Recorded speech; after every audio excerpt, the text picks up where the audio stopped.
Buenos días para todos. Es un gusto recibir en esta jornada de jueves 9 de octubre a todos los contenidistas de los portales educativos y también a los docentes que nos acompañan desde diferentes puntos del país. Saludamos al jardín número 32 de Tacuarembó, 132, perdón, de Tacuarembó. Saludamos también al Centro de Tecnología de Durazno, al Centro de Tecnología de La Valleja, a Giovanna desde Montevideo, maestra de inicial que está con problemas técnicos y nos dice que tiene que apagar su cámara. No hay inconveniente, Giovanna, un gusto compartir contigo. Saludamos también acá a la escuela 144 de Tacuarembó. También saludamos al jardín 392, Alba Benítez y Sofía Cáceres, bienvenidas. Desde Nueva Palmira, Colonia, la escuela número 8 está ingresando a esta jornada de formación virtual. Sean todos muy bienvenidos desde el lugar que se encuentren en la República Oriental del Uruguay. Desde el Departamento de Tecnologías Educativas Aplicadas y Virtualidad, les damos la bienvenida a este quinto encuentro del ciclo de educación inicial, donde estamos abordando una propuesta para la integración del espacio técnico-tecnológico en el primer tramo de la EBI.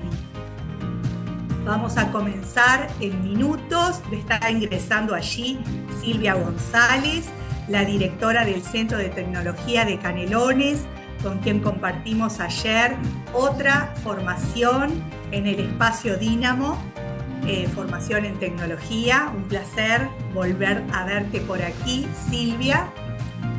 Y en esta oportunidad el gran desafío es ir al encuentro de los cuentos, ¿sí? Un abordaje interdisciplinario del cuento Los Tres Cerditos, que surge como demanda, y el colectivo docente de contenidistas recupera este cuento tradicional, un clásico, un cuento que es atemporal y que, por supuesto, ¿quién no lo recuerda de su infancia? ¿Verdad? Caperucita Roja, Los Tres Cerditos, Pinocho y toda la saga de cuentos clásicos que perduran en el tiempo.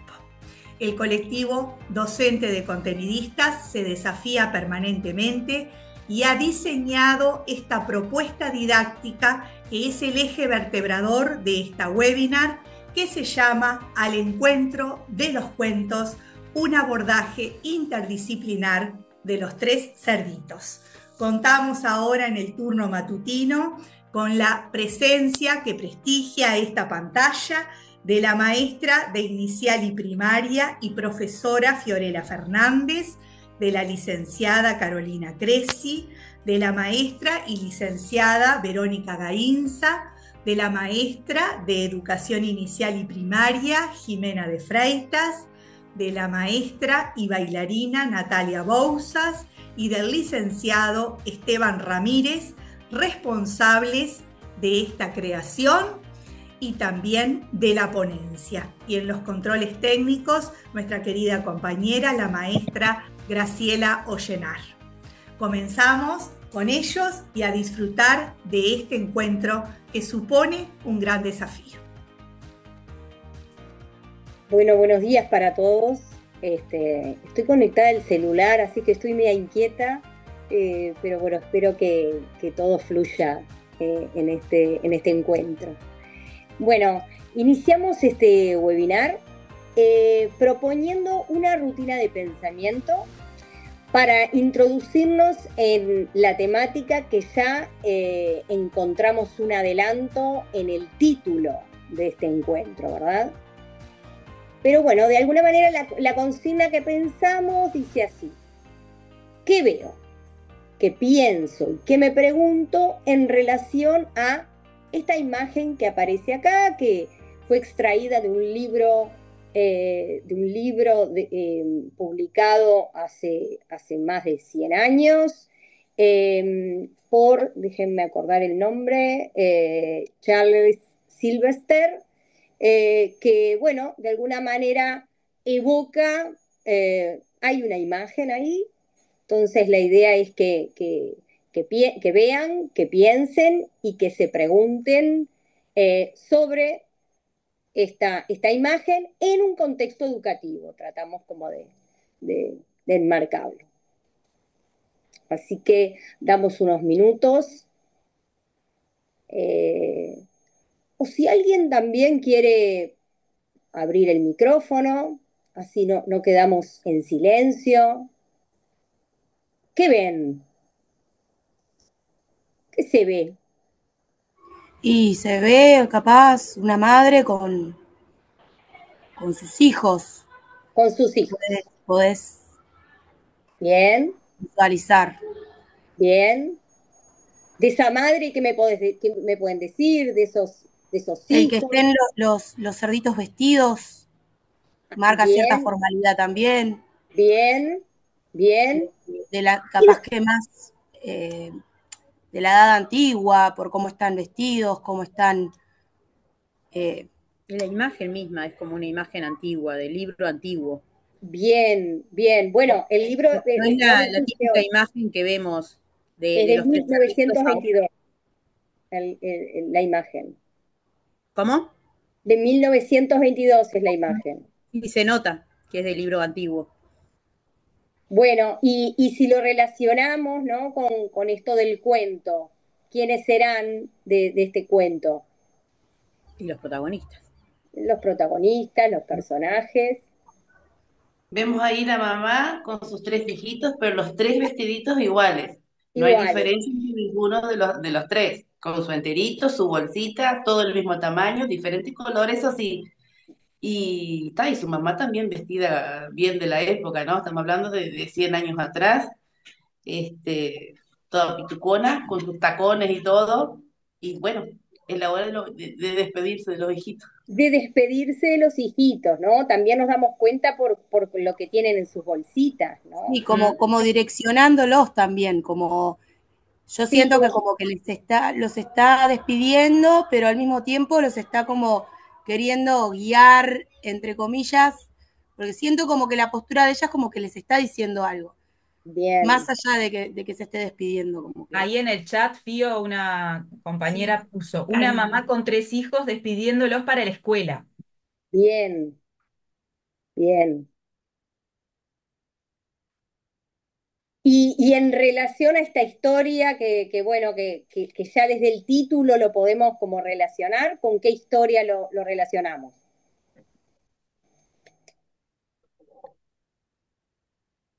Sí, sí, con el cuento mismo de los tres Con el cerditos. cuento. Bueno, y en el contexto educativo, ¿no? ¿Ustedes lo conocían, este cuento? ¿Lo han trabajado? Sí, Sí. Sí, los chiquilines siempre tienen, ya cuando vienen ya tienen una idea del cuento. La mayoría, bueno, yo siempre trabajo en 4 y 5, ¿no? Pero los del 4 y 5 ya llegan conociendo, teniendo una idea de la historia, la tienen. Bien, ¿y la has trabajado en clase? Sí, la he Sí, trabajado. ¿y cuál es tu experiencia? Muy rica, porque, por ejemplo, en una de las que más recuerdo, hicimos la representación teatral, pero muy sencillita, o sea, habíamos armado con papel crepé, como los hociquitos de los cerditos, la cola del lobo, y poníamos las mesas, que eran las casitas, y hacíamos como que venía el lobo, y los cerditos se metían todos abajo de la mesa, y de repente el lobo soplaba, y como que se desarmaba esa casa y corrían a la otra, y como que les gustó tanto que 2 por 3 me decían, ¿y por qué no hacemos el cuento de nuevo? Incluso a veces cuando los estaba despidiendo, que estaban todos sentaditos esperando a los papás, de repente ellos mismos se organizaban y empezaban el juego. Te dabas cuenta que estaban haciendo el juego. Bien, como que Como que, los entusiasma esta historia. sí, sí, los entusiasma, sí. Acá Bien, Karina, desde el chat también Fío, dice sí, que Karina, que siempre lo ha trabajado, pero que la mamá no está, Sí, que lo ha bien, trabajado yo lo he trabajado por itinerario de personaje, por el lobo. sí, bien, también, claro, claro. también y con diferentes versiones también. sí. Bien, Yo, por bueno, ejemplo, yo me recibí hace poco, no hace tanto, no lo he trabajado aún, pero desde mi experiencia nunca había visto a la madre de los tres cerditos. Jamás. Bien, bien. Esto da cuenta de que es una historia que tiene diferentes versiones, que se ha readaptado. Bueno, uno de los propósitos de elegir esta imagen es, bueno, esto de la incorporación de la mamá en este cuento que en realidad en muchas versiones no aparece. Bueno, una característica de esta historia que tiene muchas versiones, ¿no? Así como otros cuentos categorizados así como tradicionales o cuentos de hadas o maravillosos también puede llamarse. ¿Alguien más quiere aportar? Por ejemplo, ustedes, por ejemplo, ¿cómo accedieron a este cuento? Ustedes como adultos, ¿cuándo se los contaron cuando eran chicos? ¿Lo conocieron cuando ya eran más grandes? No sé si alguien más quiere aportar o en el Yo chat si creo que aparece. yo lo conocí a través de los dibujitos, no un cuento, de los dibujitos de los tres cerditos. O sea, por medio de un audiovisual, Sí, del sí. cine, de la TV. De la televisión, de dibujitos. Por Bien, el cuento mismo en sí, yo al menos no recuerdo que me lo hayan contado o que... bien. A mí me Yo lo por contaba mi suerte, abuela, yo Fiorella. por suerte tuve una mamá que me contaba cuentos, entonces de ella lo escuché la primera vez. Bien, Yo se lo bien. O conté sea, a mi hijo mayor, infinidad de veces se lo leí, nunca estuvo la mamá, me enteré cuando preparábamos esta webinar que había versiones donde aparecía la mamá, lo había leído mil veces en diferentes versiones, pero se ve que más modernas, nunca estaba la mamá, y también de esos libros con formato puzzle, que lees el cuento y armas el puzzle, en audiovisual, en diferentes tipos de formato papel, pero nunca estuvo la mamá. Esto fue una novedad. bien, bien. Fiorella, desde el Sí, chat, Silvia González nos dice que conoció el libro en su niñez, en formato libro, por supuesto, ¿no? Karina, que lo conoció de niña en un libro que le leía a su papá, también Luciana, que se lo contaban cuando era niña. Silvia Molinari, de Durazno, nos dice que en el cine, cuando iba a ver la matiné, que lo vio en formato película. Y siempre, acá Laura, en la niñez, en la escuela, Karen conocía el libro en formato libro, ahora lo trabajo en nivel 3 desde el a ver qué es, desde el Kamishibai. no está con mayúscula esa palabra, pues yo no veo el chat A ver, de... Karen, si nos podés explicar qué es el Kamishibai. ¿Estás por allí, Hola, Karen? sí, hola, buenos días. Estoy sin Buenos días, cámara porque Karen. voy viajando al trabajo. Dale.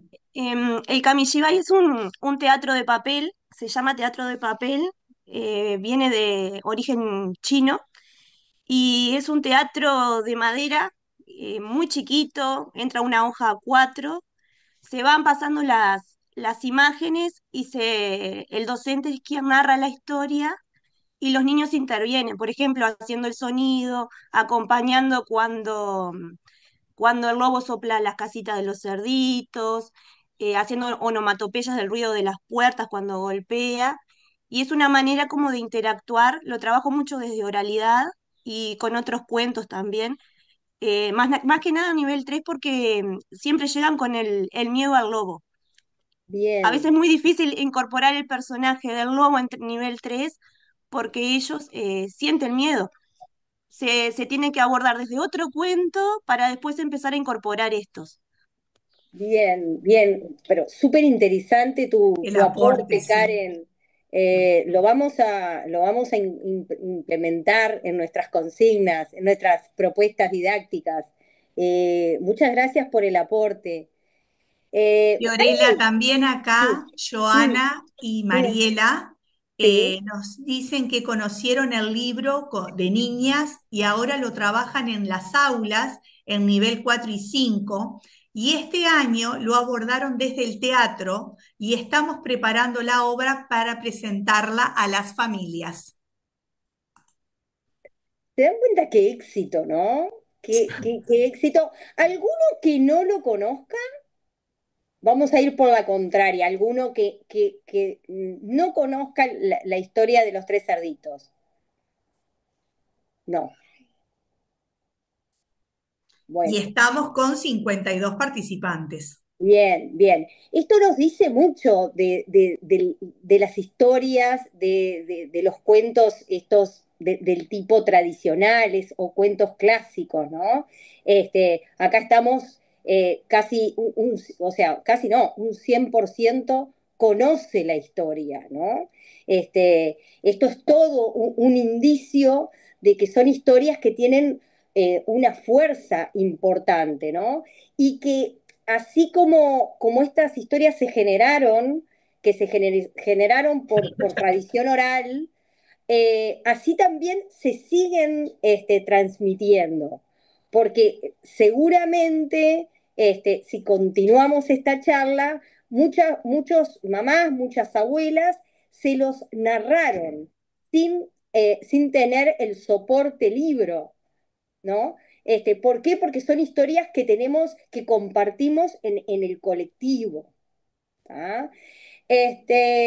Bien, entonces de alguna manera la exposición de este webinar va a estar estructurado en torno a esta historia que si bien de alguna manera esta historia, bueno, nos culminaron a trabajar con esta historia, en realidad, y hablo por todo el equipo, porque para la preparación de este webinar, creo que terminamos queriendo mucho esta historia.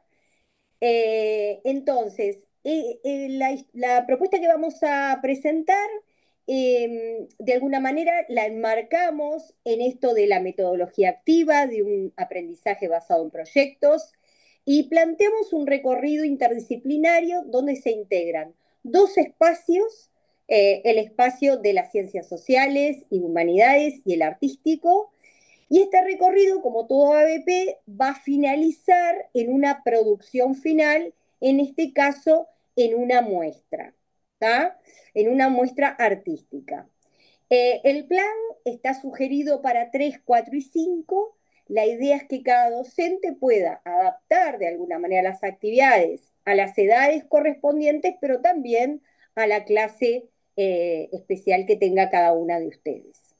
Entonces, ahora, antes de iniciar con la descripción misma de las actividades que estuvimos pensando y que recreamos en la propuesta, eh, les vamos de alguna manera a pensar en esta historia que tiene mucho más de 100 años, ¿no? Aunque se cree que la historia proviene de esto que hablábamos, de tradiciones orales muy antiguas, las primeras ediciones impresas de esta historia datan de mediados del siglo XIX en el Reino Unido, ¿no?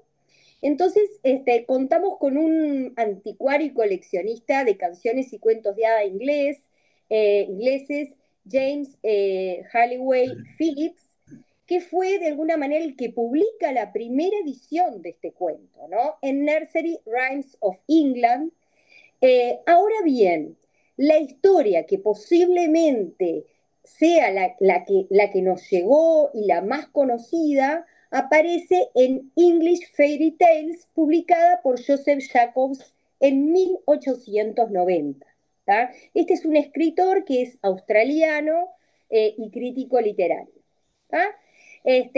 Para asociar a Jacobs, también escribió Jack el Matagigantes, Jack y las habichuelas mágicas, y también es el creador no, es el que recopila estas historias y las publica. Eso es importante diferenciar entre lo que es un recopilador y lo que es un escritor de historias, ¿no?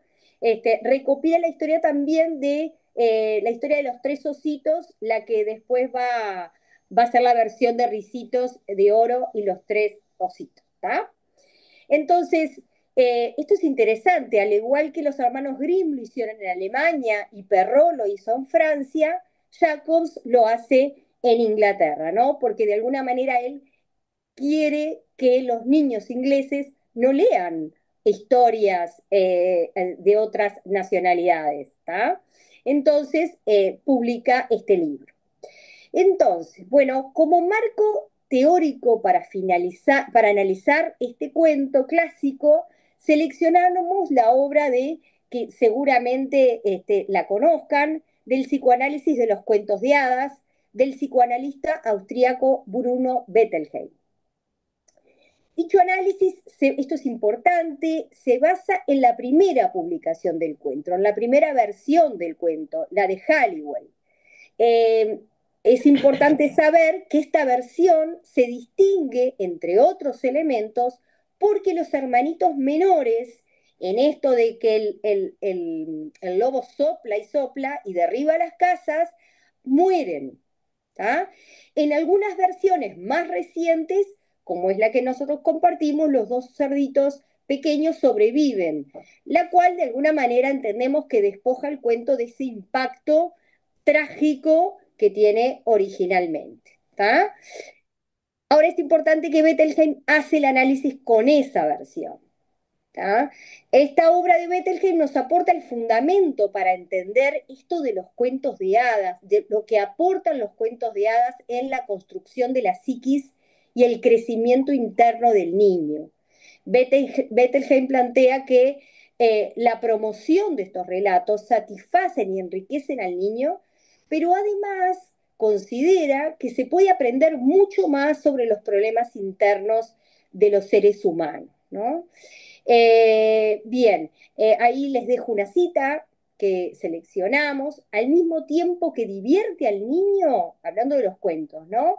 El cuento de hadas le ayuda a comprenderse y alienta el desarrollo de su personalidad, le brinda significados a diferentes niveles y enriquece la existencia del niño de tan distintas formas que no hay libro que pueda hacer justicia a la gran cantidad y diversidad de contribuciones que dichas historias prestan a la vida del niño.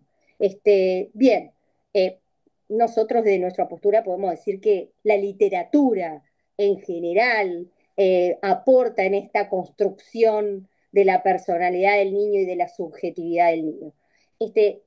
Bien, entonces, consideramos además que como obra de arte, que son estos cuentos clásicos, presentan aspectos que vale la pena explorar, además del significado y esto de lo psicológico, ¿no? De lo que habla este autor. Tal es el caso de lo referente a lo que es la herencia cultural, ¿no? Que en nuestro caso es lo que de alguna manera también queremos destacar. En esta reflexión sobre su incorporación en las aulas, consideramos que a pesar de todos los adelantos tecnológicos que tenemos en este siglo, medios digitales, audiovisuales, etcétera, etcétera, estos cuentos se siguen transmitiendo de generación en generación, ¿no? Muchas veces por medio de esta transmisión oral, así como se originaron. Lo vimos plasmado en esto de la rutina de pensamiento, ¿no? Ahora bien, buscando la preparación para esta webinar, buscando voces de autoridad que justifiquen la selección de estos cuentos clásicos, encontramos a Teresa Colomer, que cuando da a conocer criterios para la selección de obras literarias a las clases, a los niños, hace referencia a la calidad y a la variedad literaria. Jime, ¿te animás a referirte a estos criterios? Dale, gracias, Fío. ¿Se escucha bien? Sí, perfecto, Jimena, perfecto. Bárbaro. Sí, en esto de buscar voces que iluminen en nuestro recorrido y que nos den un apoyo para nuestras prácticas, el aporte de Teresa Colomer, que es una experta española en literatura infantil y juvenil, es bien importante y ella agrupa en cuatro grandes aspectos a la hora de la selección de los cuentos o de los materiales que acercamos a los estudiantes. Primero, la calidad y la variedad literaria, considerar el gusto del público, de los niños, un itinerario lector y el valor educativo de los mismos.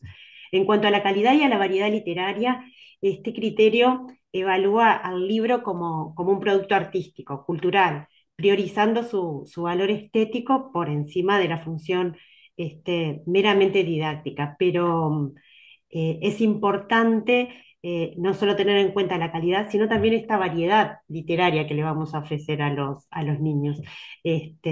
Buscar diversidad de géneros textuales, poemas, cuentos, gitanjáforas, retahílas, rimas, diversidad de formatos en los libros que sean interactivos. Hoy hablaba Vero de los libros que tienen puzzles, que tienen otras imágenes, que podemos generar una interacción con el libro, las ilustraciones, el libro, bueno, en primera infancia el libro álbum es una estrella, ¿verdad?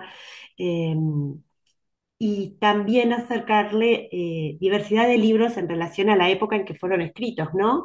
Esto de, bueno, los cuentos clásicos, que lo acabamos de comprobar, que los cuentos tradicionales mantienen esta vigencia, este, pero también ofrecerle materiales o aportes de autores contemporáneos, eh, principalmente, o hacer foco en autores nacionales, pero bueno, también la diversidad de propuestas a nivel mundial diversa, maravillosa y muy oportuna para fomentar la creatividad y la imaginación. En cuanto a la calidad y la variedad literaria, este, lo que se promueve o lo que se valora de los textos es la complejidad y la fantasía, ¿no? Que se alejan de lo previsible, que presenten tramas y personajes complejos, que se valore la fantasía, la imaginación y el humor. También la función del lenguaje. La obra debe de aprovechar las posibilidades del lenguaje para enriquecer la historia, para ofrecer una experiencia literaria auténtica, y valorar cómo está la obra que ofrecemos o que acercamos a los niños. Puede dialogar con otros textos, puede dialogar con otros géneros, con otros modelos previos que nuestros estudiantes tengan. Por eso, la calidad y la variedad dentro de los aspectos que plantea Colomer, nosotros lo consideramos como bien importante desde nuestro lugar del docente, ¿verdad? Después, en cuanto al itinerario lector, este aspecto tiene en cuenta el desarrollo, ¿no? Del lector en el tiempo y su progresión hacia lecturas más complejas, ¿no? Generar el andamiaje en la lectura, la relación del texto y la imagen, tener en cuenta los modelos para que nos puedan servir para la escritura más adelante. Los libros generalmente en nivel inicial los colocamos a la altura del lector, les ofrecemos un punto accesible para que después vaya acercándose y pueda tener lecturas más complejas, ofrecerle practicar la lectura en voz alta permite que pueda acceder a los textos fuera de las habilidades propias del lector, hablando en primera infancia, ¿verdad? O en el nivel inicial. Después la relación que tiene el texto con la imagen, ¿no? Los textos ilustrados, cómo el valor de la imagen nos complementa, nos amplía, nos complejiza la narración, que no es solamente una mera decoración, ¿no? ¿Cuánto pudimos hablar de los tres cerditos y su mamá con la imagen que iniciamos este encuentro, ¿verdad? El valor de la imagen es muy, muy, muy importante. Después, por supuesto, el gusto de los niños, ¿no? Colomer enfatiza la importancia de considerar los intereses y las preferencias del lector, reconociendo fundamentalmente el derecho que tienen a disfrutar de la lectura y el valor que tiene y el lugar que le damos los docentes este, al gusto por la lectura, ¿no? Eh, y focaliza en tres aspectos, ¿no? La conexión del lector con el libro, el placer por la lectura y la diversidad de temáticas que le podamos ofertar y que le podamos acercar, ¿verdad? Los libros deben conectar con el mundo del lector y sus preocupaciones, ofreciéndole tramas interesantes y personajes con los que ellos se puedan identificar también, ¿no? Fomentar el disfrute para que la lectura se convierta en una actividad que sea permanente, que sea placentera, que sea de disfrute y que eso también se contagia, ¿verdad? Se contagia en la familia, en el barrio, en las comunidades donde pertenecen, donde habitan nuestros niños. Y por suerte, a medida que hemos eh, evolucionado avanzado en esto del mundo literario, se están incluyendo temas y conflictos que son, que tienen que ver con la vida cotidiana, que atraviesan las subjetividades y que atraviesan los sentires, ¿verdad? De los lectores, de todos, ¿no? Entonces, es importante esa mirada también de que a través del libro podemos poner en palabras conflictos o sentires que de otra manera quizás no lo podríamos poner. Y finalmente el valor educativo, ¿no? La autora reconoce el valor educativo que tienen los libros y los valores que podemos transmitir, pero sin moralismo, sin moralinas, ¿no? No deben de ser impuestos de manera explícita, sino sugerir la historia de forma natural a través de las relaciones de los personajes, de la complejidad que nos pueda ofrecer o no la trama. Este, y por supuesto, lo que nos permite la elección de un buen libro a la hora de llevarlo al aula es ampliar el vocabulario, desarrollar la capacidad de comprender estructuras textuales, géneros literarios, les permite ampliar el repertorio lingüístico, cognitivo, cultural, y eso es muy, muy, pero muy potente. eh, y, el- y es lo que sucede en nuestras aulas. Bueno, Fío, te paso la palabra para los siguientes Bueno, aportes. y bueno, ahora retomando este análisis que estuvimos como investigando en Bettelheim, Bettelheim destina un capítulo, como así de otros cuentos tradicionales, a el cuento de los tres cerditos, ¿no? Y lo titula de esta manera: Los tres cerditos, principio del placer frente al principio de la realidad. Y en su obra encontramos este tipo de valoración en relación al efecto que causa el cuento en los niños. Entonces él dice, él está fascinado con el cuento de los tres cerditos, dice, los niños quedan extasiados si se representa ante ellos la escena de los soplidos y resoplidos del lobo ante la puerta del cerdito, ¿no? Esto de las repeticiones, que bueno, Karen, y bueno, Karen fue el nombre que me quedó último de la compañera que habló también y que nos enseñó el tema del teatro.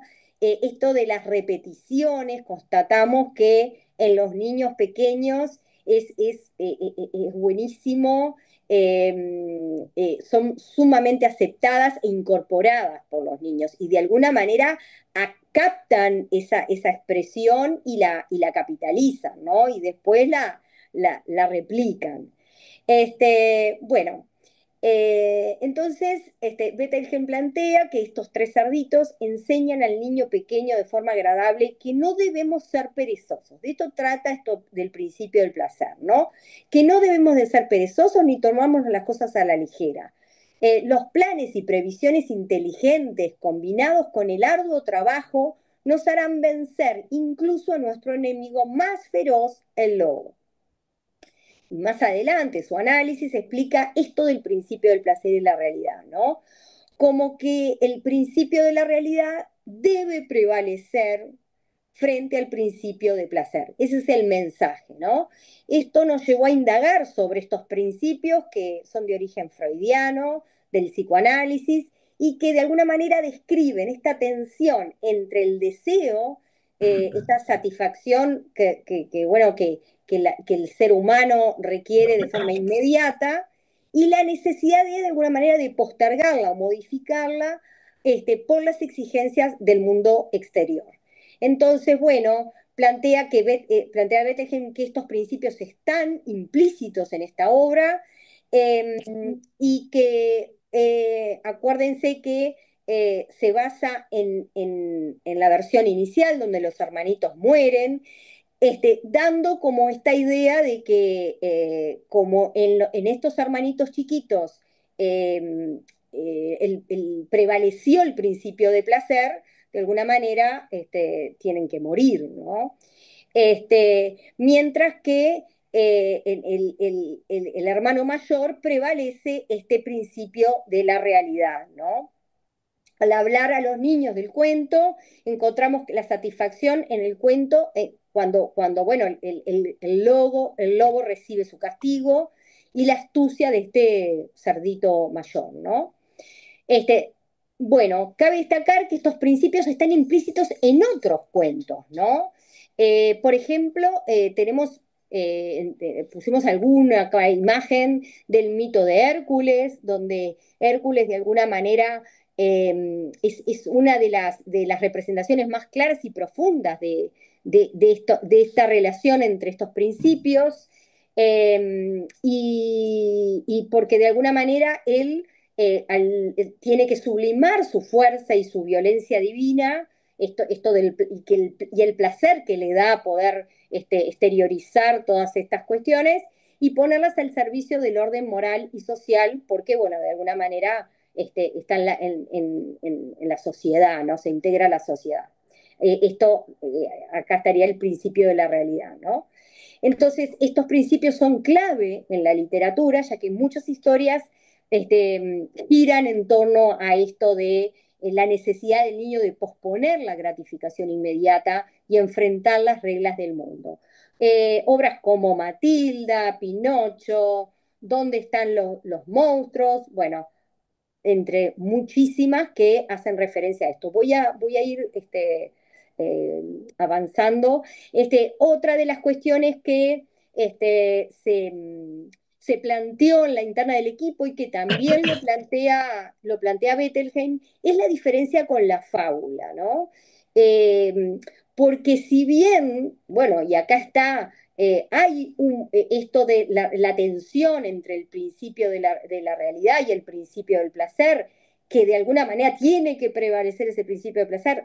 Hay una enseñanza, pero lo que nos dice Bettelheim que hay una enseñanza implícita, ¿no?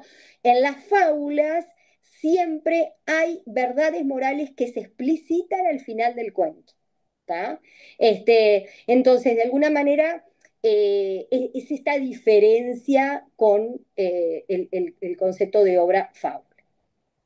Bueno, entonces ahora sí pasamos rapidísimo porque mis compañeros quiero que también puedan exponer y se nos va el tiempo.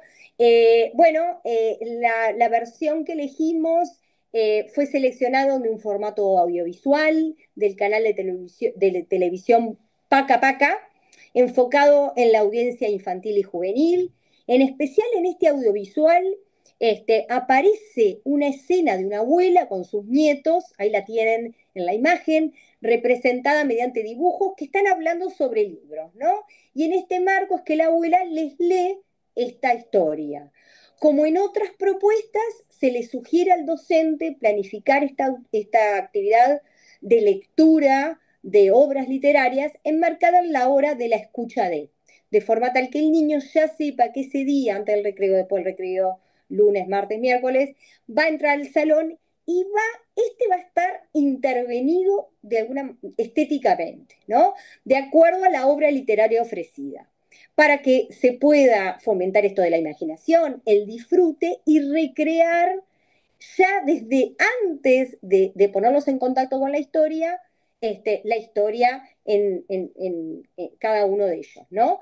Sugerimos entonces, acá nosotros damos una idea, yo seguramente pienso que ustedes deben de tener muchas más, que se intervenga el aula armando, por ejemplo, pensamos en un círculo, ¿no? En el piso, cuidando la distribución estética de los materiales, por ejemplo, colocar en la circunferencia exterior palitos, hojas, cuerdas, materiales que de alguna manera sean más livianos y frágiles, ¿no? En el medio colocar objetos relacionados con madera, pensamos en bloques de yenga, aros, tronquitos, ramas, y ya en el centro bloques, por ejemplo, a nosotros se nos ocurrió los bloques de educación física. La idea es que los niños puedan manipular libremente todos estos elementos y experimentar a través de los sentidos. Esta instancia puede ir acompañada por música, por ejemplo, para hacer un ambiente más donde se fomentan otros sentidos. El docente permanece aquí observando la interacción y la asociación de los niños con los materiales y realizando registros orales y escritos. Al final, en este tiempo de exploración, se sugiere realizar una ronda y que los niños puedan verbalizar sus experiencias, ¿no?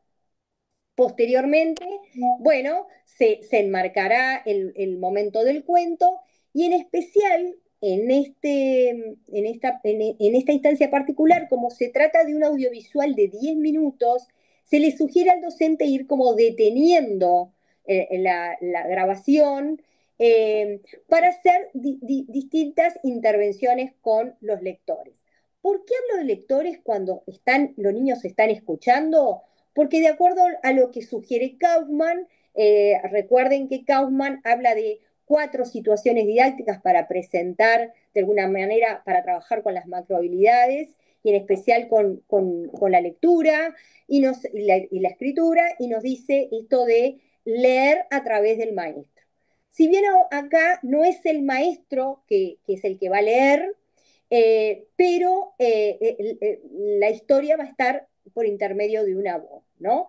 Entonces, bueno, les sugerimos algunas preguntas y algunas intervenciones y para finalizar, porque sé que estamos así, una pregunta que nos pareció interesantísima que hace la abuela es, ¿y por qué no hicieron la casa entre todos? Esta interrogante nos sirvió como de puntapié para armar la actividad número 7, donde se propone imaginarnos cómo sería esa casa construida por todos los integrantes de la clase o en equipos, qué elementos tendría, para qué nos sirve la casa, qué nos ofrece, esto de hacer referencia a la protección y a la seguridad, que no solo lo aporta lo edilicio, sino también las personas que comparten. Y yo acá introduciría el concepto de hogar, ¿no? Más que de casa. Bueno, para finalizar esta instancia se propone el intercambio, esto de la conexión entre este escenario armado inicialmente y la historia leída. Bueno, perdonen esto de ir rápido, pero le quiero dar paso a mis compañeros. Perdonen, chiquilines. Fiorella, antes de que Voy a termines, haberme solamente extendido, capaz. decirte, Sí, de hacer un comentario de acá del chat, levantar un comentario, que Karina rescata, por supuesto, el valor que tiene el crear un escenario lúdico del cuento, que es lo que tú hacías mención justamente, y después la compañera Karen nos comparte un ejemplo del teatro de papel. Dice que en su caso ella lo construyó con madera reciclada, las imágenes se van pasando por el teatro y la docente o los niños son los que realizan la narración y nos comparte una imagen de esa técnica que ella mencionaba al principio. Gracias, Karen, y gracias a la otra compañera que también intervino desde el chat. Continuamos con el siguiente ponente. Bien, después, más adelante, los compañeros de artístico van a hacer la diferenciación entre escenarios lúdicos, instalaciones y demás. Eso lo vamos a retomar, esa idea que plantearon recién en el chat, la vamos a tomar ahora más adelante. Pero siguiendo con la propuesta que presentamos al principio, la actividad 2 nos lleva a las ciencias sociales. Y desde las ciencias sociales elegimos ajustarnos a una bibliografía que tiene mucho que ver con esto que venían exponiendo Fiorella a propósito de Bettelheim y Jimena en esto de la elección de los cuentos de Colomer. y nosotros decidimos trabajar con el marco teórico de la educación imaginativa de Kieran Egan, que también lo encontramos en varios autores como Isabelino Siede, como Perla Selmanovich, y también en algunas publicaciones de Elina Rostam. En la misma, en realidad, la educación imaginativa lo que hace es hablar de la imaginación como una de las herramientas cognitivas para estimular el aprendizaje eficaz. Y entonces allí nos gustó mucho en Egan una cita de White, donde dice, imaginar alguna cosa es pensar en ella como algo que puede ser posible.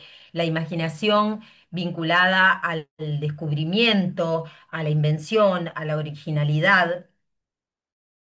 Y entonces nosotros decíamos, bueno, como que tradicionalmente la imaginación en educación siempre estuvo como más pegada a lo que tiene que ver con las actividades vinculadas al arte, ¿no?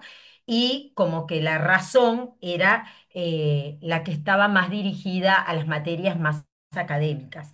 Bueno, este autor dice que de alguna manera es como desperdiciar el potencial que tiene la imaginación, que además la imaginación no es distinta a lo que tiene que ver con el pensamiento más racional, sino que lo que hace es enriquecer y potenciar al máximo las actividades de aprendizaje.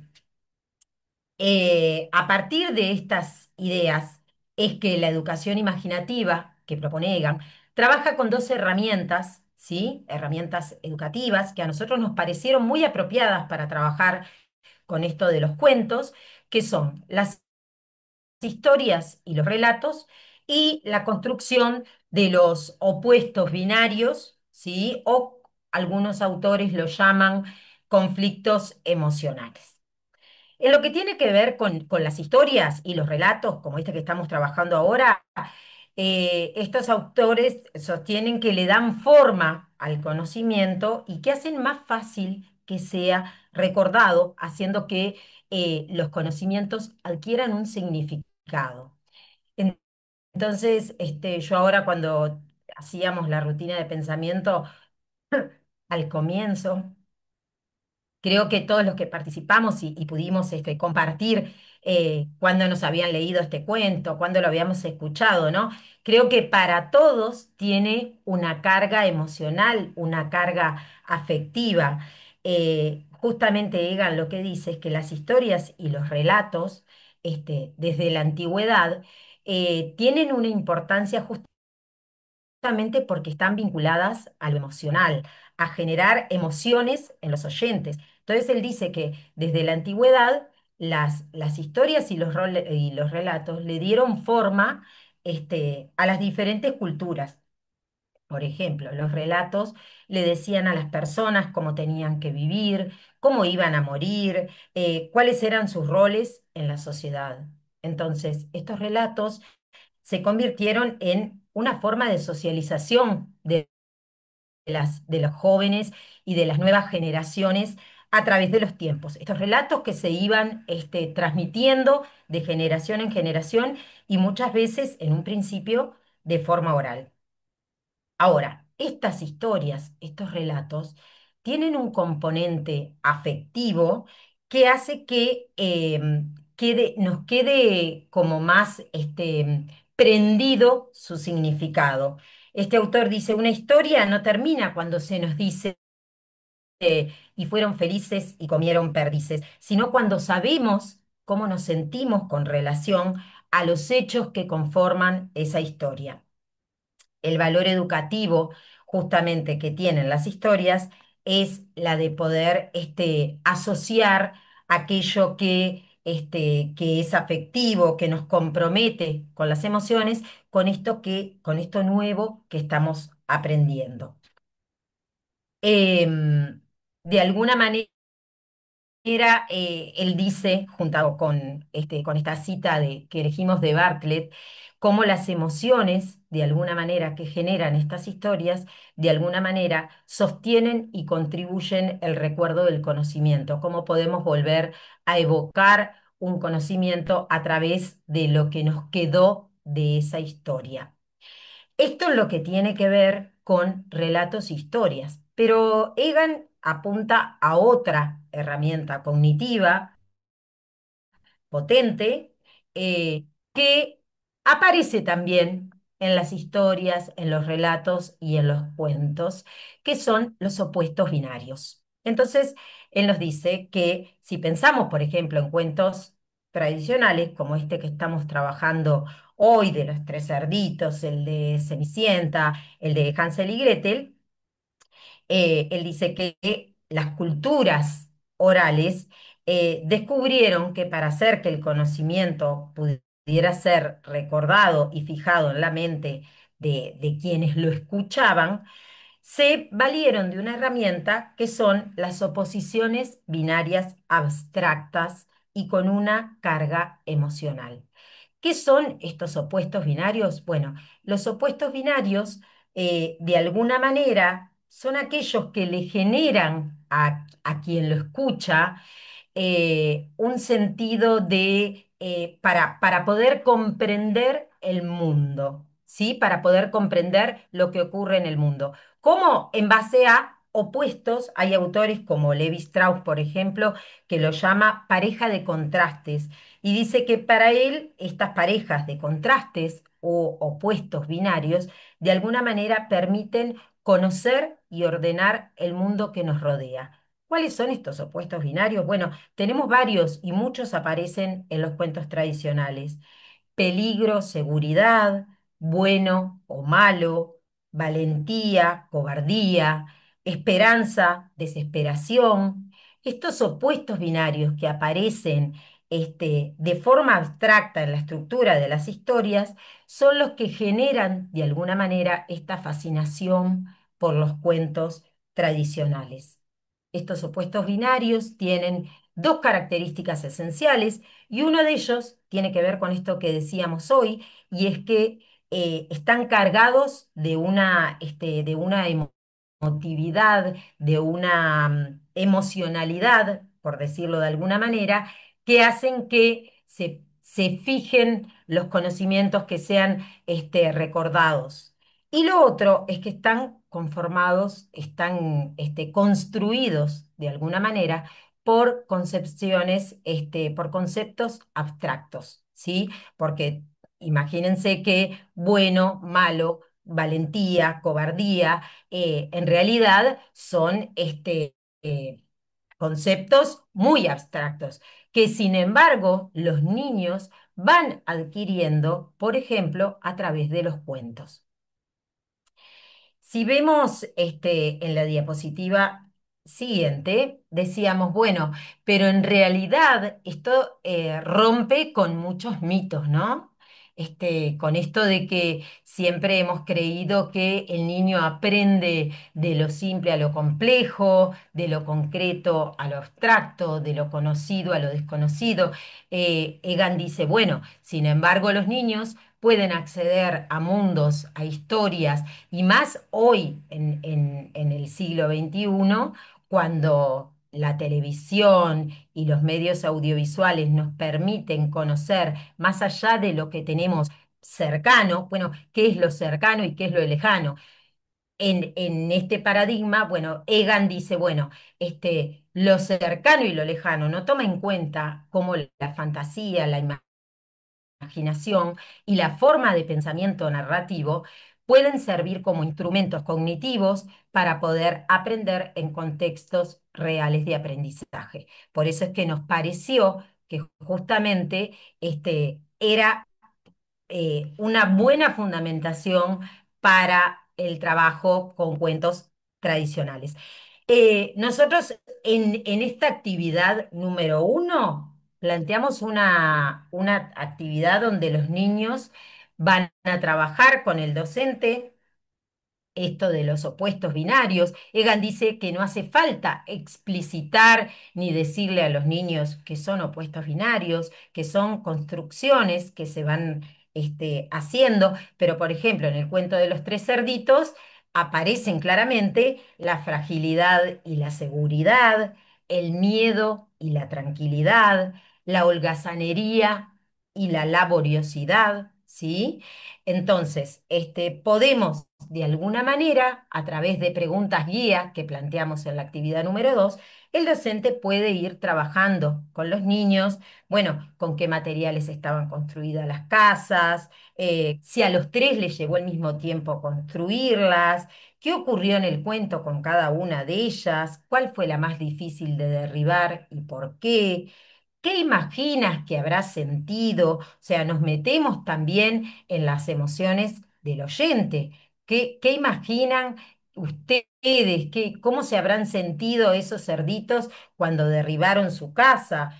¿Cómo se sintieron luego dentro de la casa de ladrillos? Entonces, de alguna manera es importante también que el docente en esta actividad pueda describir cómo eran esas casas, los diferentes materiales que usaron para construirlas, la sensación de ligereza y de vulnerabilidad que provocan algunos materiales, y en contraste, presentar la casa de ladrillos, donde se enfatiza la solidez, el esfuerzo que implicó levantar esa casa, y cómo también el rol que cumple el lobo, ¿no? Esto de generar ese miedo entre los cerditos. Finalmente, esta historia, lo que proponemos, esta instancia que se trabaja desde la oralidad, lo que proponemos es que se trabaje también a partir del dibujo. Entonces, existe lo que se llama la cartografía cognitiva, ¿sí? De Milton Santos, plantea que de alguna manera los docentes podemos trabajar con los estudiantes esto de la cartografía cognitiva, que es nada más ni nada menos que representar, construir mapas, ¿sí? O representaciones espaciales a través del dibujo, puede ser con un collage, puede ser agregando fotografías, agregando elementos, agregando recortes de revistas. Bueno, en este caso le vamos a pedir que dibujen, puede ser el dibujo o puede ser recortando diferentes objetos y plasmándolos en un papelógrafo, pero lo que el docente va a hacer énfasis es en reconocer en ese espacio, en esa cartografía cognitiva, cuáles son los lugares que le generan más seguridad y cuáles son los lugares que de alguna manera representan el peligro. Este trabajo de alguna manera puede, sin duda, cada docente ver con su grupo hasta dónde puede llegar, ¿no? Y se puede, porque nosotros lo conversábamos también a la interna del grupo y decíamos, cómo en definitiva no solamente son los materiales los que te brindan la seguridad, porque en realidad hay muchos otros factores que te pueden brindar o no seguridad en lo que tiene que ver con la seguridad, con la protección. Decíamos, bueno, podés tener una casa muy sólida, muy, ¿no? Pero a la que te entran a robar todos los días. ¿Y dónde está la seguridad? Podés tener una casa muy sólida, de material, de ladrillo, pero construida en la orilla de un arroyo al cual cada vez que viene la crecida del arroyo se te llena de agua y te tenés que ir. O sea, esas son quizás algunos elementos que después se pueden trabajar, capaz que con los grupos un poco más grandes, capaz que no con los de tres, pero sí capaz que con los de cinco, poder hablar de esto de la seguridad, e inseguridad. Bien, en esta actividad 2 trabajamos con los opuestos binarios. Y en la actividad planteamos otra actividad más que tiene que ver con un concepto muy específico que tiene que ver con las nociones temporales, como es la simultaneidad, ¿no? Entonces, decíamos, bueno, la simultaneidad de alguna manera nos permite reconocer dos hechos que están ocurriendo al mismo tiempo en diferentes lugares. Es importante de alguna manera y creo que esto se hace en las salas de 3, 4 y 5, esto de trabajar con las categorías y las nociones temporales temporales, ¿no? Ayer, hoy, mañana, lo que está ocurriendo, como decíamos ahí, la simultaneidad la podemos ver a través de nociones como durante, mientras tanto, al mismo tiempo, ¿sí? Nosotros ahí elegimos esta imagen que de alguna manera, bueno, a partir del cuento decíamos, bueno, se puede trabajar, por ejemplo, qué está haciendo cada chanchito a la misma vez, cada uno en su lugar, mientras los cerditos construyen sus casas, qué se encuentra haciendo el lobo, y cuando sopla una de las casas, qué hacen los cerditos a la vez, o sea, verlo a través del cuento, pero esto mismo se puede relacionar luego con hechos que tienen que ver con su vida cotidiana, ¿no? Que mientras que ustedes están acá en la escuela, ¿qué estarán haciendo sus familias al mismo tiempo? O sea, se puede ver en diferentes situaciones cercanas al niño, pero también las podemos trasladar desde lo que es el cuento. Esta es la actividad 2 y 2B, que tiene que ver con las ciencias sociales, y le voy a dar paso ahora a, no sé si hasta acá hay alguna pregunta, algún comentario, porque no los estoy viendo la presentación. Gracias, Vero, por pasar la palabra. Vamos a ver si hay alguna duda o algún aporte del auditorio, pero tenemos 25 minutos para ir avanzando Hay que meterle. hay que meterle. En realidad, bueno, ahora queríamos compartir la actividad número 3, que está vinculada al teatro en el aula, y por qué es importante que en las instituciones educativas, en los jardines, en los centros CAIF, en la primera infancia, ofrecer instancias teatrales, porque a partir o mediante el juego teatral se aprende, se comparte, se experimenta para gritar que los estudiantes realicen un puente entre la realidad y la imaginación, para promover la creatividad, promover la expresividad, el autoconocimiento, la confianza individual y la grupal. Este, y, y bueno, consideramos esta actividad, la pensamos desde el espacio personal para avanzar a la dramatización, ¿no? En esto, pensando en el teatro y hablando de autores nacionales y por qué es pertinente integrar el teatro en la educación, traemos las palabras de Rubén Yáñez, que fue un actor, director, escritor, dramaturgo, exdirector de la Comedia Nacional, profesor de filosofía, bueno, un hombre a cabalidad del teatro, que planteaba que integrar el teatro en la educación significa plantearse en primer término el problema del fin. Eh, el teatro en la educación, como las obras, como las otras artes, cumple una finalidad de sensibilización, de preparar al futuro hombre para el usufructo de un bien. Su finalidad no es preparar al creador, pero tampoco inhibirlo, sino poner al educando ante el espectáculo de un arte e iniciarlo en el campo de sus significados.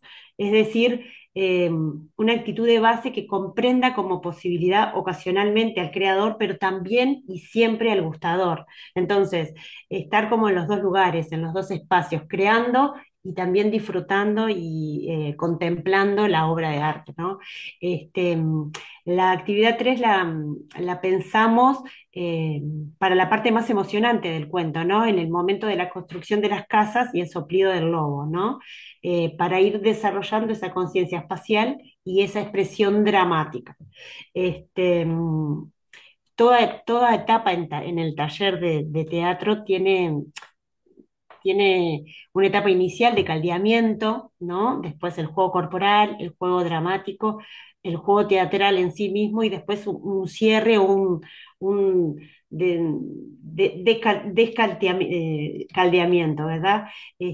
O una vuelta a la calma. Todas, en general, cuando proponemos las instancias de taller, generamos este recorrido, ¿verdad?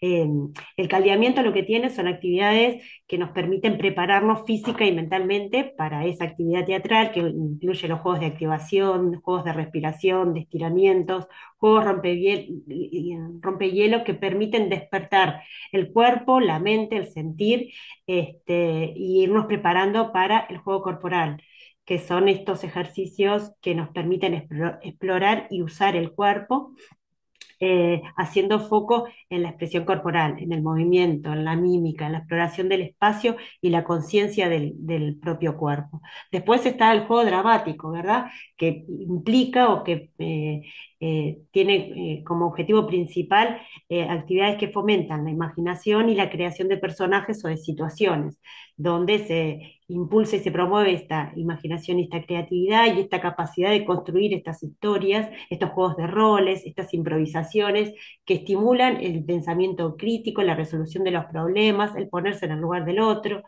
Después, el juego teatral en sí mismo, donde se combinan todos los elementos anteriores para representar o crear pequeñas escenas, para generar la representación y la participación de la construcción de los personajes y de las situaciones en el contexto teatral. Y en el auditorio hay compañeras que están preparando una obra de teatro, entonces saben de lo que estamos hablando, ¿no? De este recorrido que tenemos que hacer, de forma eh, eh, reiterada, aproximaciones sucesivas para después llegar finalmente a la puesta en escena, al compartir el trabajo que es semanal y de forma repetitiva. Y después, generalmente en el taller también tenemos que hacer la actividad de cierre, esa reflexión de ese proceso que hicimos en ese momento, lo que estuvimos aprendiendo y cerrar el taller para volver de pronto a la calma, porque en estos procesos de los juegos y de las improvisaciones, la ebullición está, entonces después bajar, poner, como decimos, la pelota en el piso, bajar un poco y el momento de la calma y de la reflexión y de volver a escuchar también a nuestro cuerpo, ¿verdad? Este, También destacamos esa frase de Telo y de Ravazzi, lo que implica el teatro, ¿no? Que el teatro siempre implica un otro, ¿no? La otredad, el estar con otros. El teatro con su despliegue y su exposición es un acto social, siempre hay por lo menos dos. No existe como creación individual o oculta. Y así como el hombre no puede sobrevivir sin el otro, la existencia misma del otro determina la magia de la representación. Porque un alguien que imagina y narra implica un otro que escucha y se ilusiona. Entonces, por eso es tan importante los espacios del teatro en nuestras aulas. Le doy paso a Nati para avanzar en esta parte de la actividad.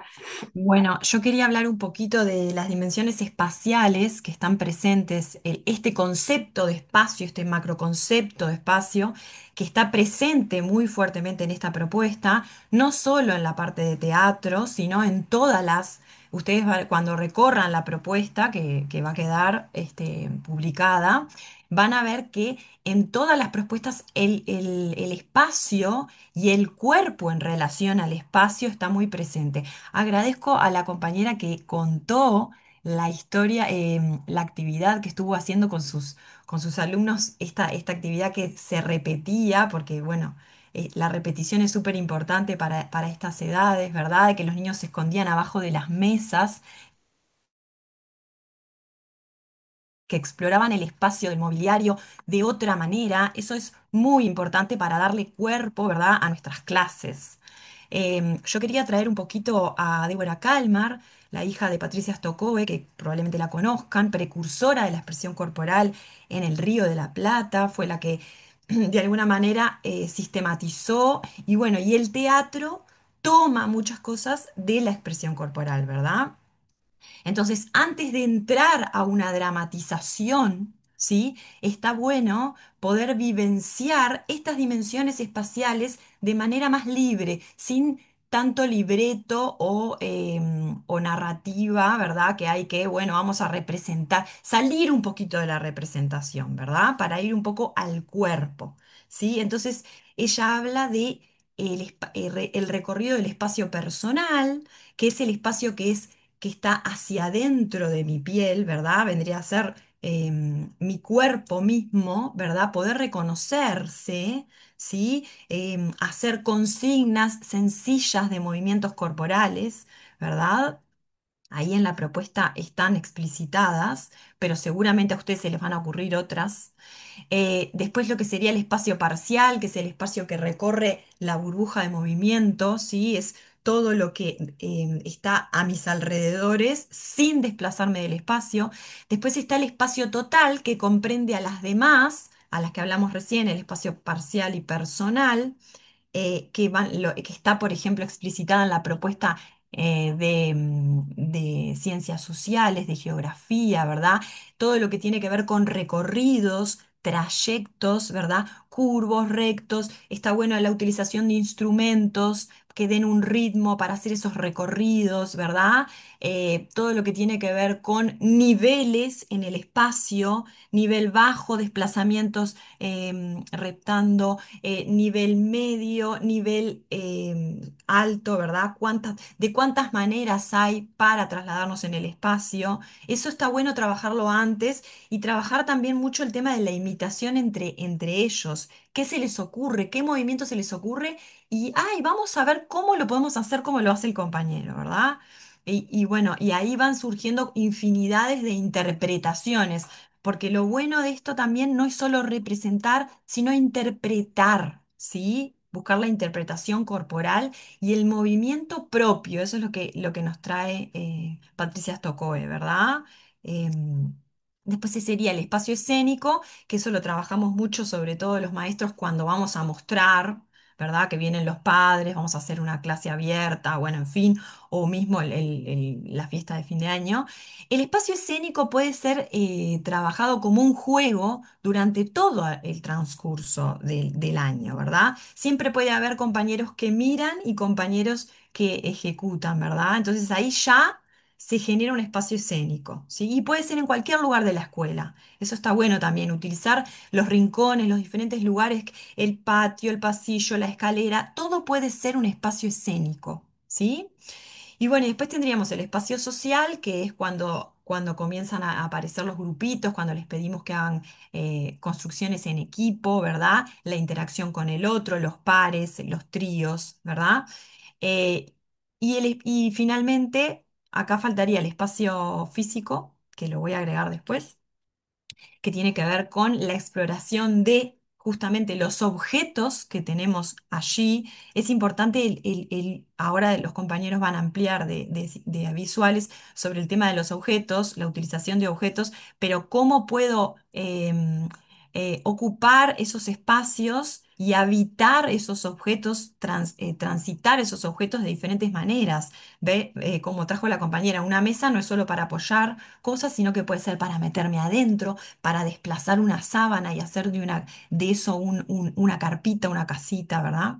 Y bueno, y después el espacio habitado, que lo tomo de Calmers. Daniel Calmers es un psicomotricista que justamente tiene una obra, un libro que habla y trata sobre el espacio habitado y tiene que ver con esto que hablaba un poco Verónica Gainza de la afectividad de los espacios, ¿verdad? El espacio no es algo geométrico, dice él, sino que tiene que ver con lo que a mí me provoca, ¿sí?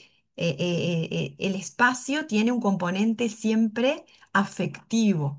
Entonces, esto de darles un tiempo para construcción de sus propias casitas y habitar ese espacio y de cuántas maneras los podría habitar y por dónde se entra eso está bien explicitado en la propuesta. Bueno, les doy paso a los compañeros de visuales rápidamente. Dale, Nati, muchas gracias. Buen día para todos. Como verán, le hemos sacado el jugo a esta historia tradicional. Nos hemos metido desde todas las disciplinas que nos convocan.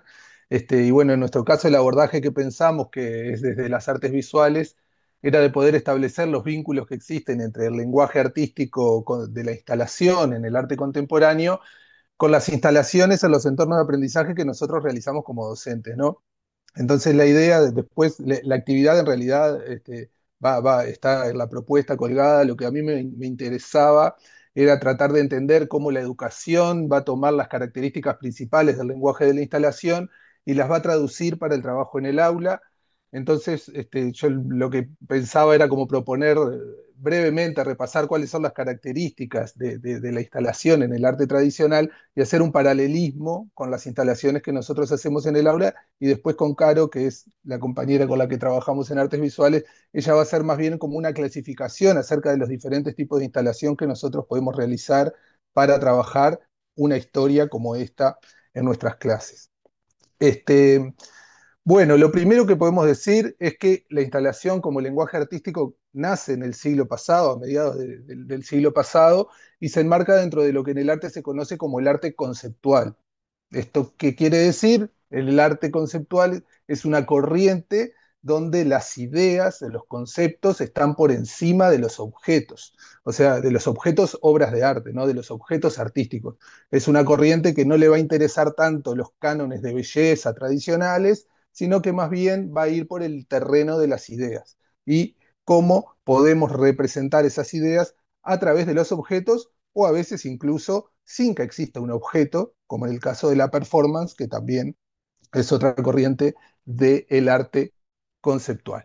Entonces, si querés, Vero, pasamos a la siguiente imagen, a la siguiente diapo, donde vamos a ver las principales características que tiene el lenguaje de la instalación artística y cómo eso se puede traducir. Vayan pensando en cuando ustedes, porque esto las maestras de inicial lo hacen continuamente, lo de generar espacios, y vamos a ver cuáles son las coincidencias que podemos encontrar. Lo primero, la primera característica, bueno, es la intervención del espacio, ¿no? Una instalación es la intervención de un espacio determinado con diferentes materiales y objetos.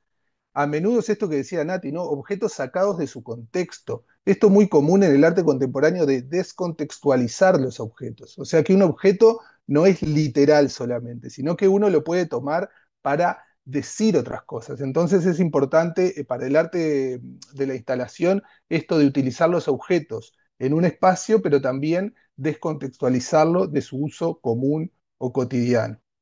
La segunda cosa, esto del espectador como agente activo, ¿no?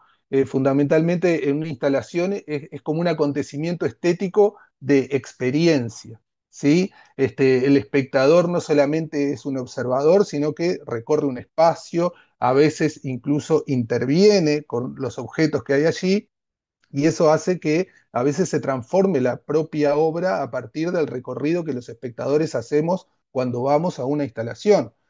Pensemos en el aula. Los niños no solamente son observadores de una instalación que nosotros proponemos, sino que también ellos la van a recorrer, la van a intervenir, dependiendo cuál sea la consigna que nosotros le queramos dar. Por último, la temporalidad, ¿no? Una característica central de las instalaciones en el arte contemporáneo es su carácter efímero. Una instalación está pensada para que dure un determinado tiempo, y esto también sucede en el aula. Nosotros utilizamos ese tiempo, un tiempo específico para realizar nuestras actividades. Entonces, este lenguaje artístico, ¿cómo se vincula con nuestra práctica docente? Digamos, bueno, hay muchas maneras de adaptar las instalaciones en el aula. Lo importante es que estos escenarios donde los niños circulan ahí entre lo real y lo imaginario, van a emerger símbolos de comunicación con esos objetos, y es importante que el docente tenga acá como una intención cuando realiza su instalación, en la creación del escenario y también en el acompañamiento que va a hacer acerca de la actividad que va a proponer en ese lugar. Y yo considero algo importante, que es deseable que el docente como que planifique bien cómo va a ser ese espacio, cómo se va a ver, cómo se va a recorrer, tratar de tener en cuenta todos los estímulos que va a haber en ese lugar, ya sean con objetos, ya sean con sonidos, con imágenes, con iluminación. Todo eso está bueno pensarlo bien para también tratar de que no haya otros estímulos que puedan distraer de la atención de los niños en ese lugar. Está bueno pensar en eso, en tratar de que el salón tenga ese montaje que cuide la estética, la composición y el espacio, tratando de sacar otros estímulos de alrededor, digamos. Y lo último es tratar de registrar eso, registrarlo escribiendo, dibujando, fotografiando cosas del momento, porque esto nos va a ayudar al proceso creativo de nuevas instalaciones que podemos hacer.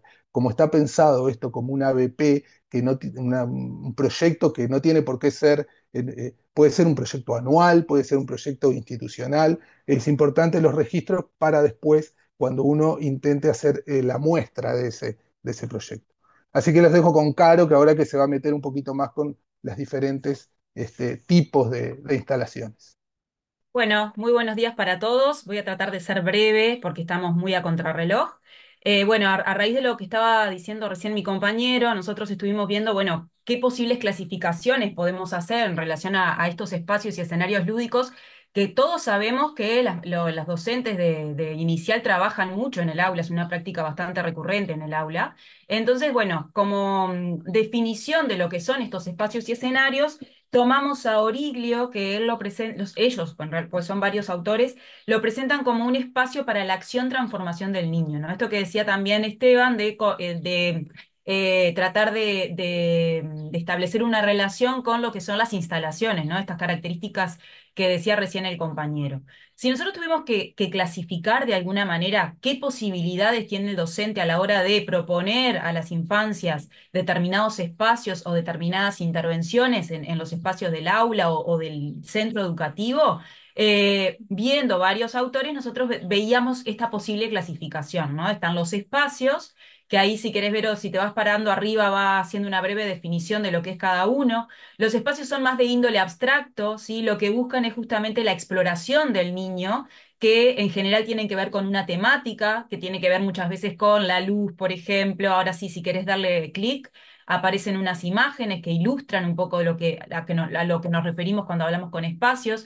Vieron que ahí tenemos el color, la luz negra, el uso también de los objetos. Esto es importante en relación a lo que decía recién Esteban, de los objetivos y la intencionalidad docente, ¿no? Bueno, ese docente que va a proponer un espacio para que los niños exploren, tiene que tener en cuenta algunas cuestiones. Por ejemplo, ¿qué objetos va a utilizar? ¿Qué es lo que espera proponer? ¿Qué es lo que espera que suceda en esa interacción de los niños con ese espacio, ¿no?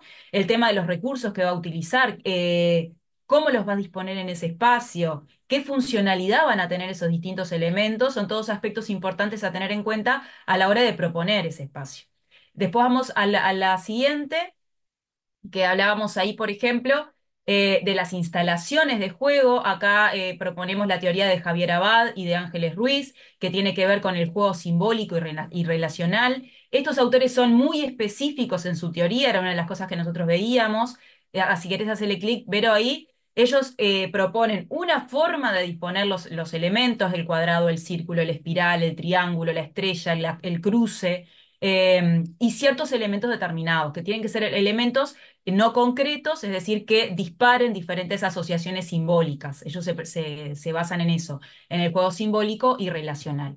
Después veíamos los escenarios lúdicos, que son aquellos que tienen que ver más con el juego o habilitan más el juego dramático. Entonces, ahí si hacemos clic van a ver que tienen que ver más con lo figurativo y que tienen que ver más con un espacio más escenográfico, donde los niños van a ver, por ejemplo, árboles, en este caso tenemos ahí también los chanchitos, ¿no? Entonces, ellos van a establecer relaciones más vinculadas a temáticas que si bien no son, vienen desde fuera de la institución escolar, son temáticas que ellos pueden asociar más desde lo dramático, ¿sí?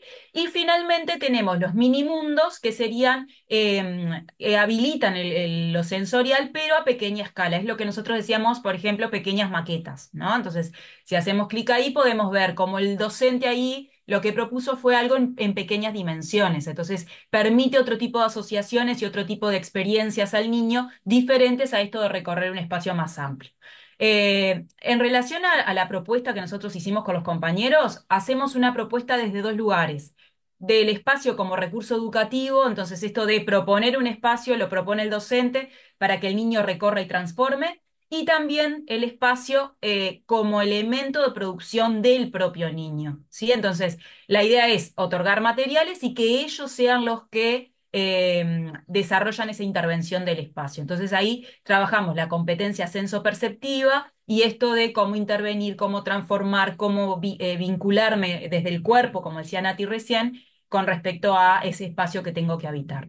Queremos agradecer fundamentalmente dentro de espacios y escenarios, Vero, si haces clic ahí, está bueno mostrarlo.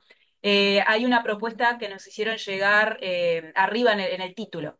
Los compañeros del Jardín Reina Reyes lo tienen ahí para mirarlo después más tranquilamente. Y el resto de las imágenes que fueron compartidas en esta diapositiva fueron facilitadas por el equipo de didáctica de la carrera de MPI del IFD de Mercedes, a cuales les agradecemos muchísimo, porque no hay muchas imágenes libres en Internet como para compartir y está bueno también conocer el trabajo que se hace en las aulas.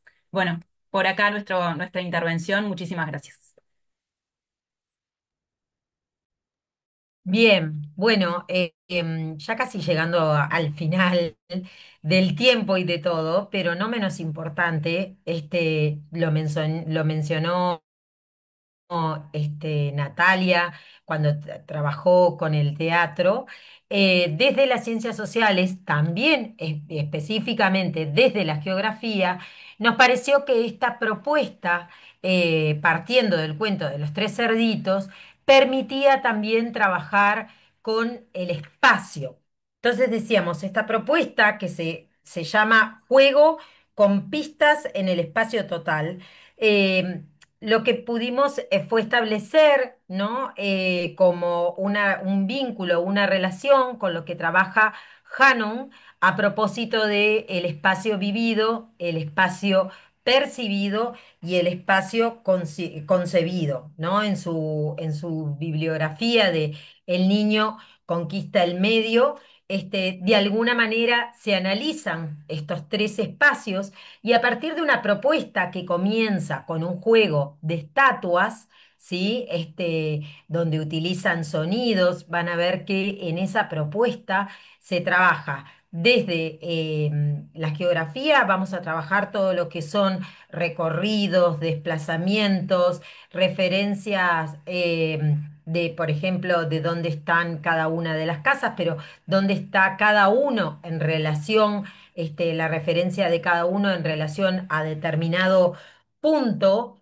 Y tiene mucho que ver con esto que comentaba Natalia de el arte, ¿no? Y de cómo habitamos esos espacios. Bueno, esta propuesta comienza con un juego, ¿sí? Donde van a recorrer el espacio jugando y donde determinado sonido, que puede ser, por ejemplo, con un instrumento musical, va a marcar pausas. ¿Sí? Y donde van a quedar como estatuas, que seguramente es un juego muy común.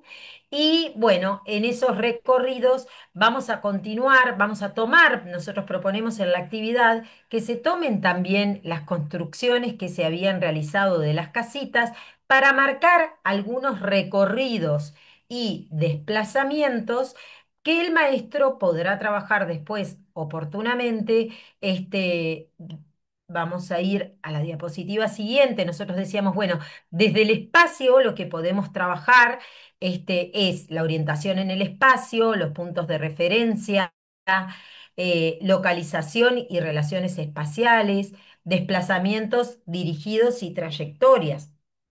Esta actividad 5 bueno, empieza con esto de los recorridos libres, que pueden ser en el salón, en el patio, en un determinado lugar que el maestro encuentre para que se puedan mover.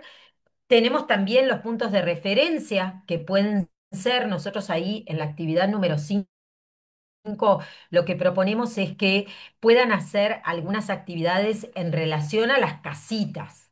esas construcciones que habían hecho de las casitas de los tres cerditos, me pueden servir como puntos de referencia para marcar recorridos y desplazamientos. Por ejemplo, vamos a ir todos hasta la casita de madera. Nos colocamos delante de la casita de ladrillo. Vamos corriendo en un pie hasta la casita. O sea, vamos a ir indicando diferentes recorridos y desplazamientos que en una última instancia lo que proponemos es trabajar en el plano estos recorridos y estos desplazamientos utilizando que puede ser, como proponíamos hoy, en un plano, en el piso, en alguno de las casitas. Bueno, el docente se podrá sentar con los niños, dibujar o representar dónde están cada una de las casitas, cuáles eran los caminos posibles para ir de una casita a la otra, dónde se encontraban. Y para finalizar, proponemos una actividad de pensamiento computacional donde, a ver, desde pensamiento computacional nosotros lo pensamos así, dijimos, bueno, a ver, perfectamente esta actividad número 5, este juego con pistas, de ir de una casita a la otra, de seguir instrucciones, de hacer recorridos y desplazamientos, de una manera puede servirnos como una actividad previa de lo que pensamos, que puede ser una actividad que de alguna manera después me sirva para introducir el robot. Este robot que ya hay en muchos jardines, ¿sí? Dijimos, bueno, es una linda actividad donde primero, la actividad número 5 me sirve como una actividad desconectada, una actividad desenchufada, donde voy siguiendo instrucciones, donde voy siguiendo, puedo seguir un paso a paso para llegar de un lugar al otro.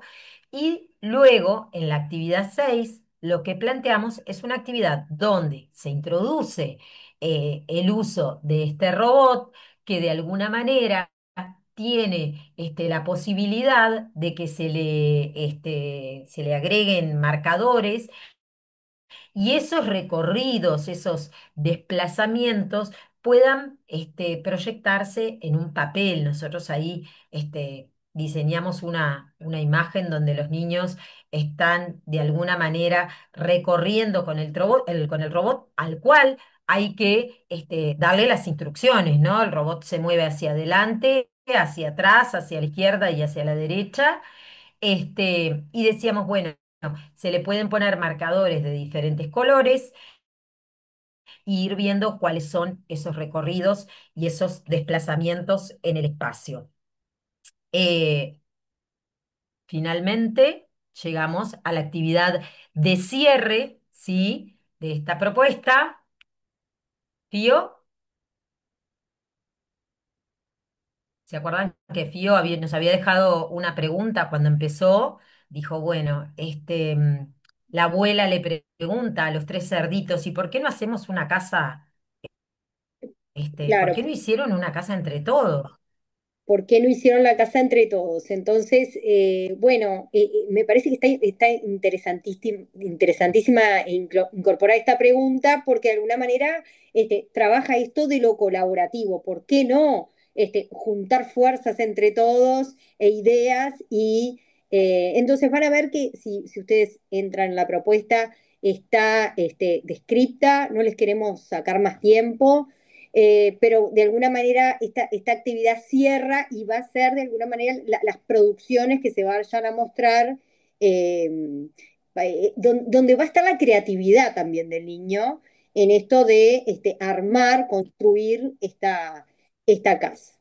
Y bueno, la idea también era retomar la rutina de pensamiento que hicimos y bueno, dar un espacio, aunque sea de reflexiones. No sé si alguno tiene alguna pregunta sobre el recorrido, alguna sugerencia, alguna reflexión, alguna experiencia que quieran compartir. Inclusive, Fiorella, está la pregunta final en la siguiente diapositiva. ¿Sí? Que refiere a esa rutina de pensamiento que tú haces alusión. Exacto. Sí, la idea acá era compartir un poco si cambiaron esas percepciones, ¿no? De que habíamos observado al inicio con esta imagen que resultaba un poco desconocida o desconcertante, porque en realidad difiere de las representaciones que conocemos más contemporáneas. Y si, bueno, este recorrido que les presentamos cambió en algo, generó nuevas preguntas o nuevas asociaciones. Esa era un poco la idea.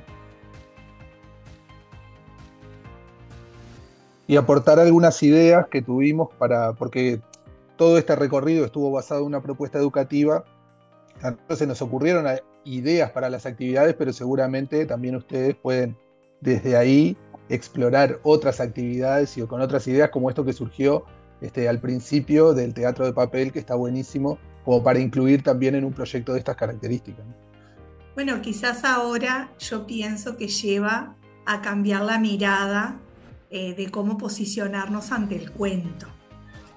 Esto del trabajo colaborativo, por ejemplo, me parece sumamente potente porque además es uno de los contenidos, ¿sí?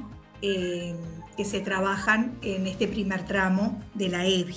Sí, yo iba a decir algo similar, que en realidad está bueno que nos hayan brindado un montón de perspectivas diferentes, un montón de actividades que si bien podemos seguirlas como ustedes las pensaron, también podemos darle nuestra impronta, llevarlo para otro lugar o crearlas desde esa base de una manera diferente, dándonos herramientas para que un mismo cuento podamos trabajarlo de diferentes perspectivas. Yo al menos, que como les dije antes, hace poco que me recibí y no tengo capaz esa experiencia o esa rapidez para pensar actividades o lo que sea, es como un insumo y una herramienta que la tomo para mi futuro como docente, de poder llevar estas actividades y poder plantearlas de otra manera, capaz que modificarlas en cierto aspecto o no, pero súper beneficioso al menos para mí, para mi trabajo.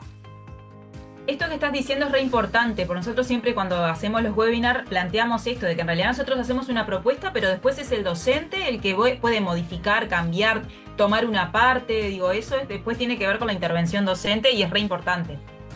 Justamente es el valor que le suma, ¿no? El docente. Con la impronta que le quiera dar cada uno. Tal cual, tal cual. Exacto. Bueno, muchas gracias. Porque nosotros como docentes también conocemos a nuestro grupo. Sabemos qué es lo que les va a llamar la atención capaz un poco más, o qué es lo que les va a cautivar más, por dónde entrar en esa secuencia de actividades para que ellos estén motivados todo el tiempo y que no baje esa motivación o se aburran o no se sientan motivados, valga la redundancia. Exacto, en realidad no son recetas. Las propuestas didácticas que siempre que subimos a los portales y que creamos no son recetas. Eso es importante tenerlo claro, ¿sí? Son justamente, tienen que ver con propuestas de formación para los docentes, ¿verdad? Para que el docente artesanalmente haga sus propias propuestas. Porque eso es lo que les va a llegar a los niños. A los niños les va a llegar tu energía, ¿verdad? La energía que tú le pongas. Por eso es muy importante eso. Sin dudas, Natalia. Sin dudas. Acá en el chat recojo el comentario de Luciana que dice cómo una imagen puede abrir puertas a muchas perspectivas de trabajar con los niños y aplicable a su vez a otras obras. Me parece que resume muy bien cuál es la idea de dejar aquí esa experiencia. Espectaculares los aportes interdisciplinarios, nos dice también otra maestra, y están consultando también, te respondo Leticia, sí, cambió la fecha de la última webinar que cierra este ciclo, que va a ser el 31 de octubre, viernes 31 de octubre, donde vamos a estar trabajando el espacio de las ciencias naturales, el espacio científico, ciencias naturales, coordinado con educación física. Estamos pasado 12 minutos de la hora estipulada. Agradecer a todos la presencia. Me quedo con dos presencias que me parecen muy potentes, la de las escuelas rurales y las de las escuelas de educación especial que hoy han compartido con nosotros este encuentro. Muchas gracias para todos. A la tarde, a las 13:30, de 13:30 a 15, volvemos a repetir este encuentro para quienes deseen compartirlo con nosotros. Felicitaciones a los contenidistas por este potente trabajo que da cuenta del gran espíritu colaborativo que también existe entre ustedes como profesionales, además de la creatividad y profesionalismo que siempre nos aportan. Los están felicitando a todos por el chat, dicen que son excelentes sus aportes. Rocha los felicita, sobre todo, mirá Natalia, tus coterráneos te están felicitando. Excelentes aportes, muchas gracias por los aportes, gracias por este encuentro. Repiten el horario, como no, sí, de 13:30 a 15, Catherine, estamos en el turno vespertino. Ha sido un placer desde la dirección de los portales y del Departamento de Tecnologías Educativas Aplicadas y Virtualidad. Cerramos el encuentro matutino y nos vemos en el encuentro vespertino y para el cierre el 31 de octubre. Muchas gracias a todos.